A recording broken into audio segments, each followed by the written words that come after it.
Jesús dijo, vosotros sois la luz del mundo, y aquí estamos para una nueva entrevista con un hombre que lleva más de 20 años en el ministerio de pastoreando y que ha nacido en Madrid precisamente y que también ejerce como presidente de una de las denominaciones de la cual hemos tenido varios invitados aquí en este programa. Su nombre es Fernando Écija y ya vamos a estar con él. Bien, ya estamos con Fernando. Bienvenido, Fernando. Muchas gracias. Fernando, tú eres madrileño y ¿cómo? No puedo decir de pura cepa, pero de Madrid sí. Sí, ¿no? Ya que mis padres son oriundos de Córdoba. Claro, de bueno, es lo que pasa con las grandes ciudades, ¿no? Sí. Son muy pocos los que son de tradición del mismo sitio. Aunque mi esposa es gata, porque sus padres, abuelos, yo creo que incluso más, bueno, no sé, pero vamos, todo de Madrid. Todo de Madrid. ¿Cómo has conocido al Señor? Bueno, pues mi madre se convirtió siendo yo un niño, entonces muchos conocen lo que es la iglesia de Tortosa, que aquí ya no está cerrada, pero la primera iglesia pentecostal, entonces se convirtió. Yo tengo incluso vagos de recuerdos de acompañar a mi madre ir a la iglesia en Tortosa. Después abrieron una iglesia, tuvieron un punto de misión, una iglesia que se abrió en Villaverde Alto, donde yo me he criado. Entonces, pues de pequeño, pues yo asistía a la iglesia, iba a la escuela dominical y esas cosas, y me crié en la iglesia. En una época donde no era usual una iglesia, y menos una iglesia pentecostal. Ya te digo, yo creo que la iglesia, si a lo mejor me equivoco, pero la primera iglesia pentecostal fue justamente la iglesia de Tortosa, y sí, no era muy usual, comenzaba la cosa, digamos. ¿Y cómo fue? Porque una cosa es ir de pequeño a la iglesia, pero ¿y tu conversión? Ya, como se suele decir, Dios tiene hijos, pero no tiene nietos, ¿no? Y es cierto, bueno, yo me crié en la iglesia y de hecho, pues uno crece bajo esa convicción de su fe, de alguna manera, ¿no? Yo recuerdo incluso siendo niño, yo creo que tendría mejor 10 o 11 años, que recuerdo que empezábamos el curso en el colegio y un profesor, no sé por qué sería el tema, preguntó si todos éramos católicos. Y yo levanté la mano, lo único en la clase que yo levanté la mano y como diciendo que no era católico. Y me dijo el profesor directamente, ¿y tú qué eres? Y yo dije, protestante. y el profesor, recuerdo que se salió y fue a buscar al director. Tenemos un protestante en la clase. Pero bueno, uno Claro, pero para que no, eso nos da una referencia de lo que se vivía en esa época. Claro, indudablemente, fíjate, oye, raro, y fue a buscar, ya te digo, al director, como algo muy raro, ¿no? Pero bueno, yo me crié, uno tiene un cierto sentido de identidad, una cierta fe, ¿no? Pero fue a la edad de 14 años cuando yo realmente di ese paso, ese concepto que tenemos de nacer de nuevo, o realmente hay una realidad de que naces en el Espíritu, con el Espíritu de Dios, ¿no? Lo veo claramente, o sea, si yo recuerdo, puedo cerrar los ojos, lo recuerdo como el mensaje fue tan claro para mí que yo me sentí, o sea, yo me vi como pecador delante de la presencia de Dios y cuando hicieron el llamado al altar, yo pasé y yo recuerdo que yo lloré delante de Dios y para mí fue claro que aquel fue el momento que yo nací de nuevo. Fue una cosa es criarse y tienes, como digo, yo confesaba diciendo, soy protestante, ¿no? Y lo asimilas, pero otra cosa es entrar en esa relación, en ese vínculo, en ese conocimiento, en esa realidad del Espíritu y entrar en relación con Dios como Padre.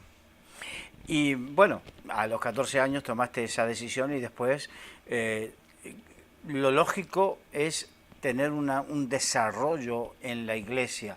Pero claro, también era en una época, en una vida, una edad de vida muy especial, ¿no? Donde comienzan las rebeliones, comienzan las tentaciones, el cuerpo comienza a sufrir una serie de cambios biológicos y de carácter. ¿Cómo pudiste desarrollar todo eso? ¿Será que mi cuerpo era muy normalito y no desarrolló grandes cambios? Sí, lo que tú te planteas que a lo mejor justamente después pues uno empieza con toda esa tensión del cambio, la adolescencia, todo eso, pero la verdad es que pues yo seguí en la iglesia, entonces sí es cierto que enfrentas ciertas circunstancias, pero no tuve esa experiencia de eso que te vas y luego vuelves, esas cosas, y el cambio de la vida, la juventud y todo eso. No, la verdad es que he sido siempre ratón de iglesia, permanecí ahí, siempre he estado involucrado y... Esa es la clave. Estar involucrado. Involucrado. Ya.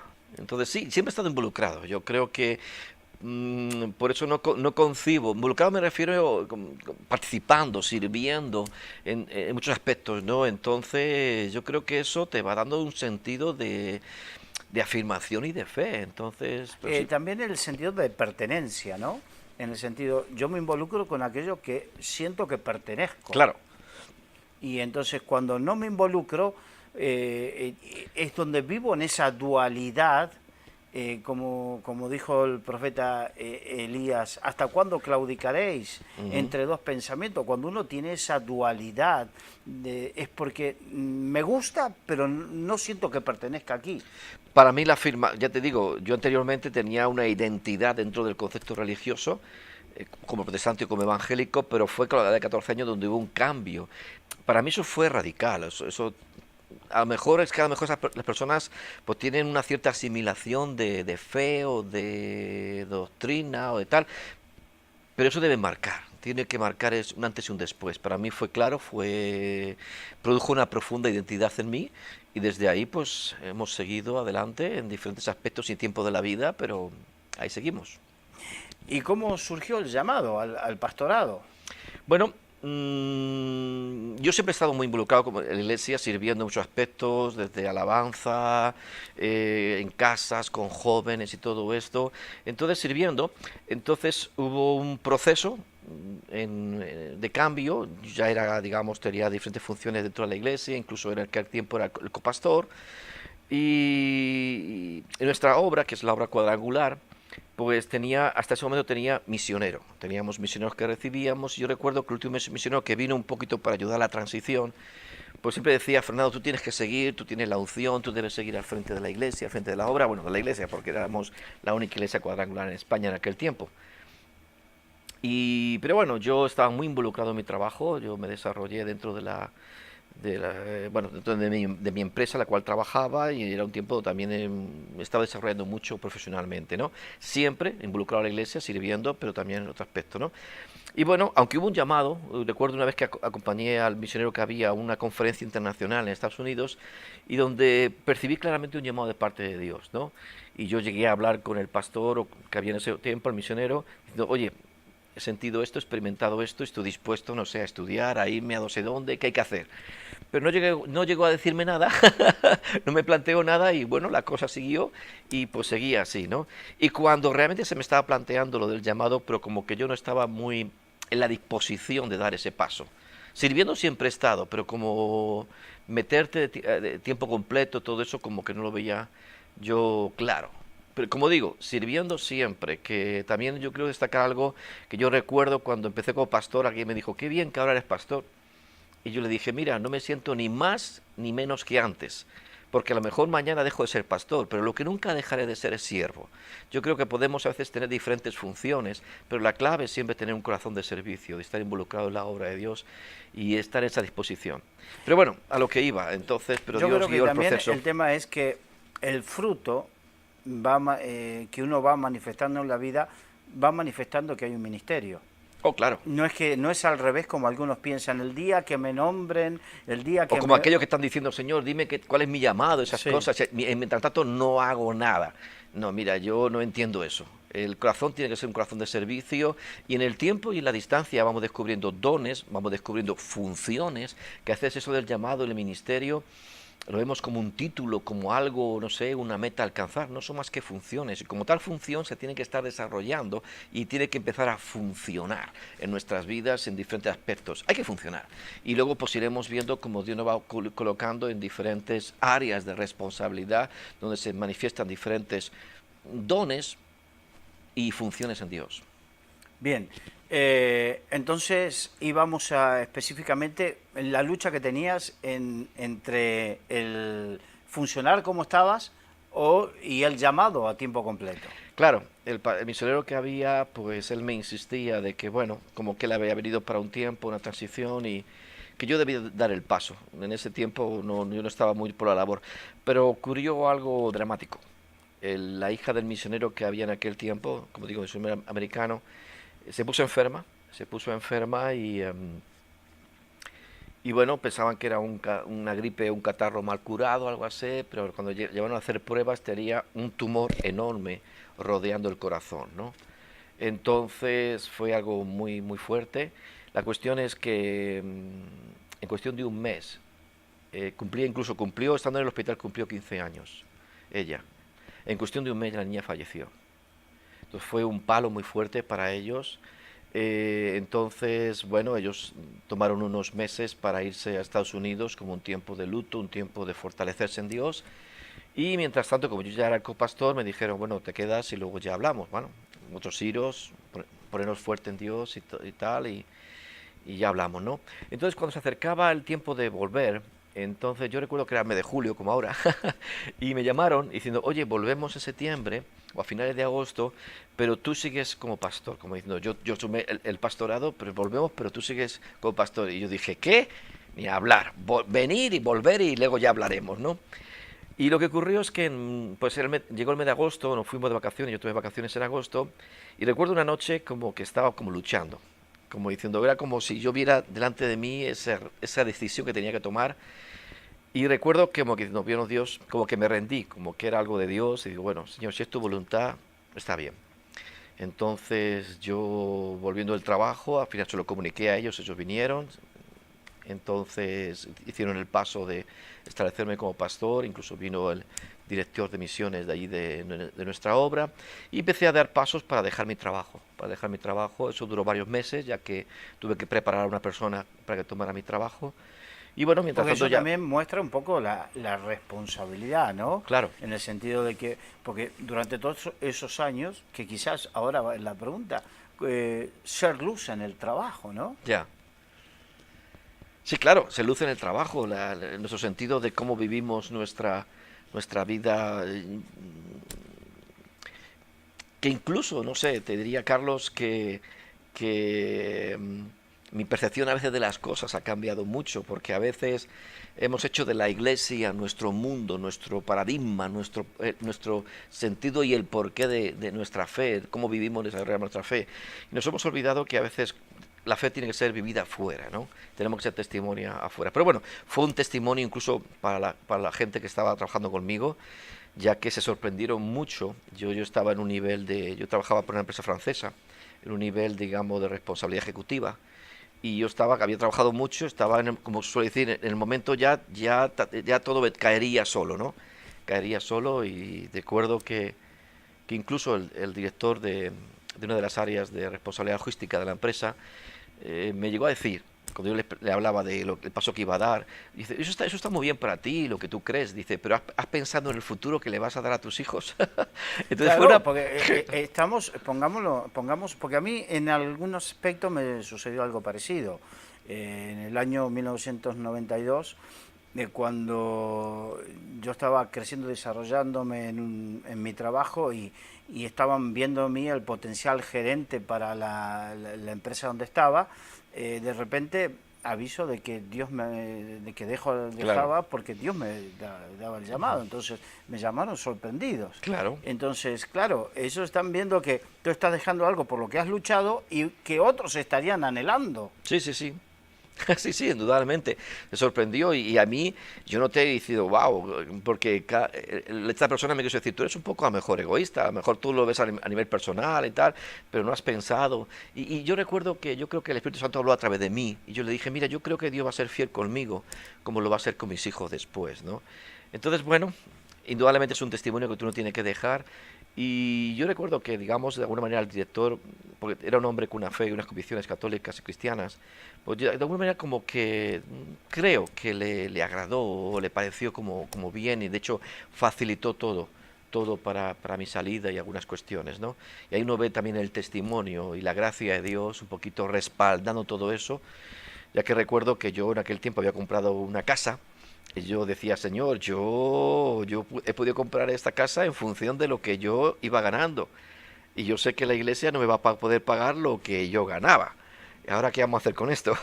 Digo, bueno, Señor, tú sabrás cómo hacemos. Y Dios fue tan fiel que aunque yo no tenía derecho a compensación económica, digamos, recibí compensación económica y todo, y una serie de cuestiones, que eso facilitó de que incluso yo pudiera entrar con más más libre de cargas en esa casa y, digamos, ser más... Dios no ve cómo Dios abre las puertas y respalda en todo esto, Claro. entonces fue un O sea, tus testimonio. cuentas daban para ciertas cosas, pero claro, las de Dios son, Él ve la Claro, cosa de otra claro, digo, manera. bueno, Señor, tú verás cómo tú lo haces, ¿no? Pero dimos el paso, y digo porque es algo que uno tiene que dar con su esposa, dimos el paso y Dios ha sido fiel.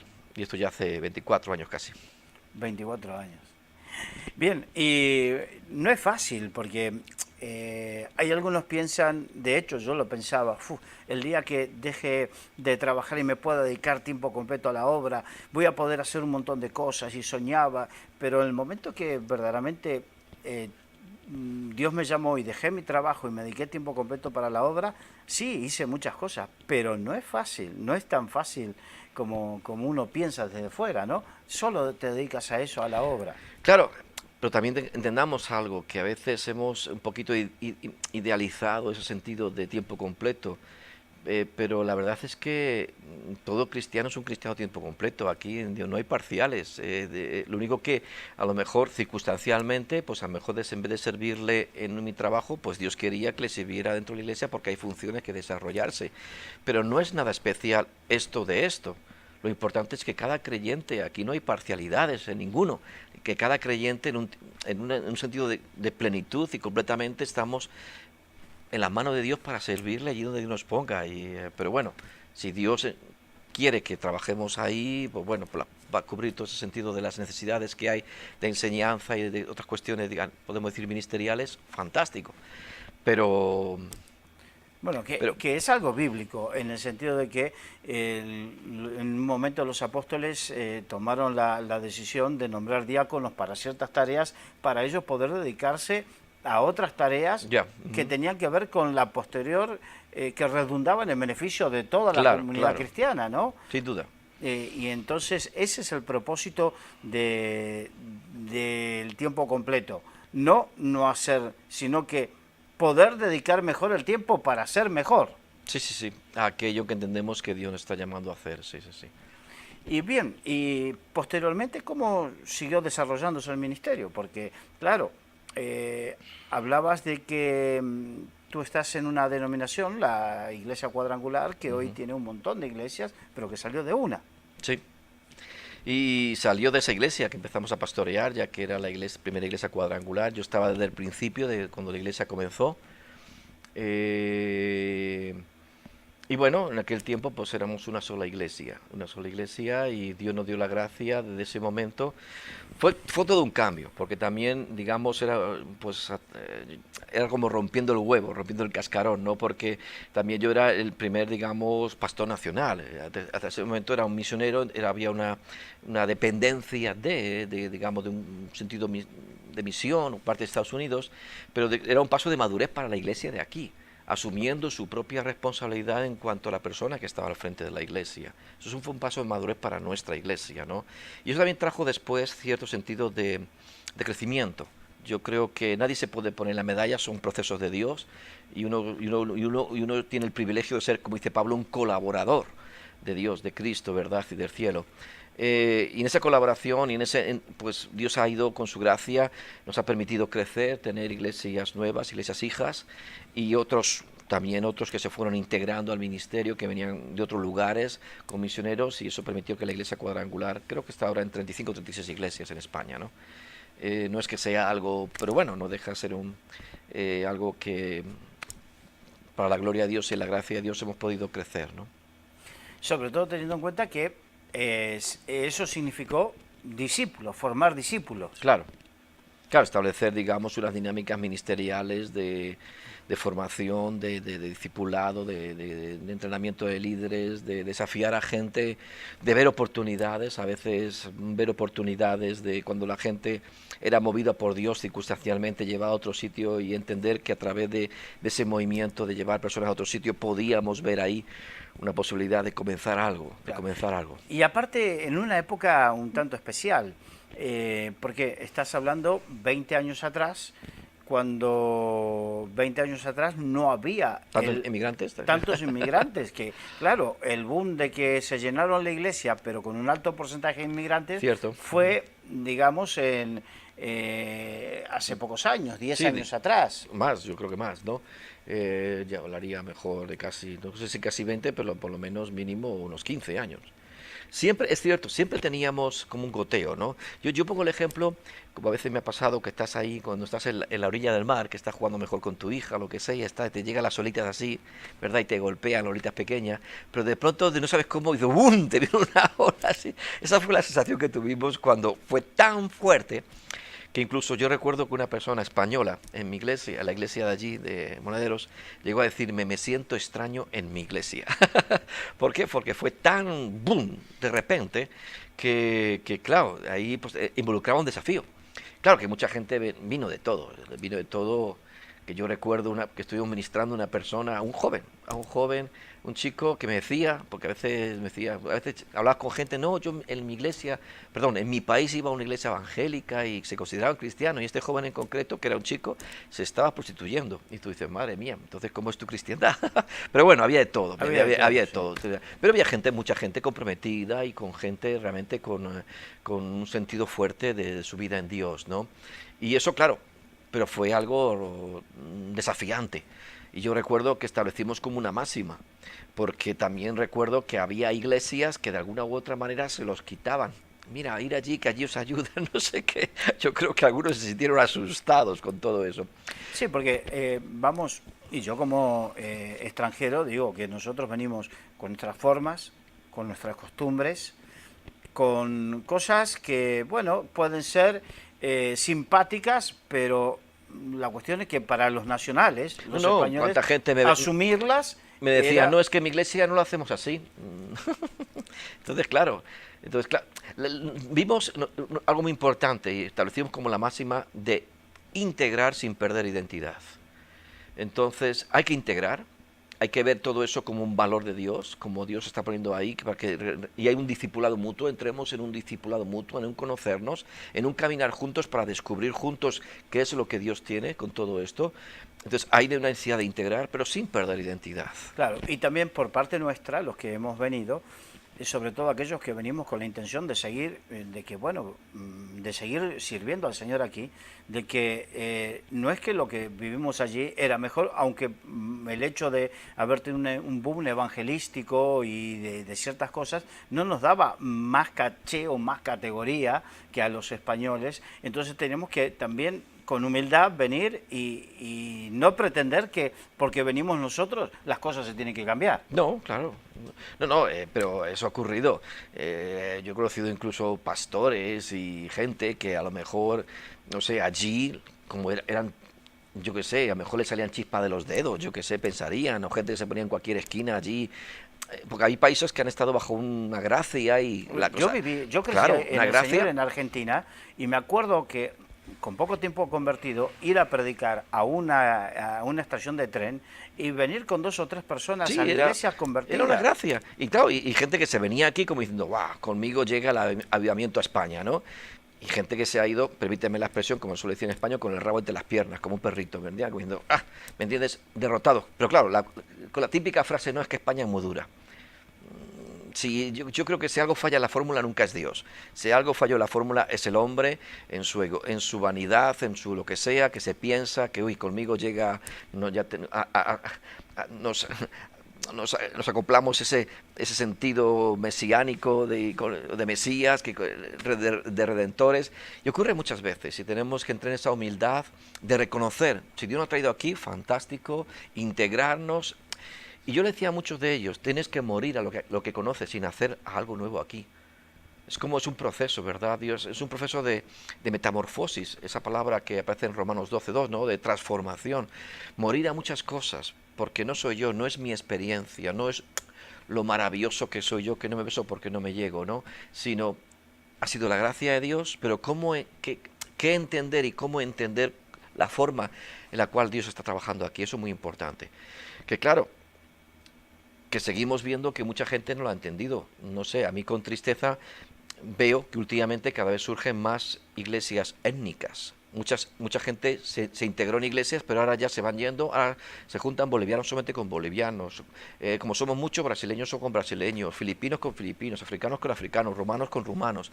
Y al final podemos decir que son iglesias en España o son burbujas culturales de su país en España. Bueno, yo lo viví cuando en Argentina, por ejemplo, me acuerdo que coreanos que se fueron a vivir a Argentina contrataban un pastor de Corea que venía para que los pastoree a ellos en Claro. su iglesia.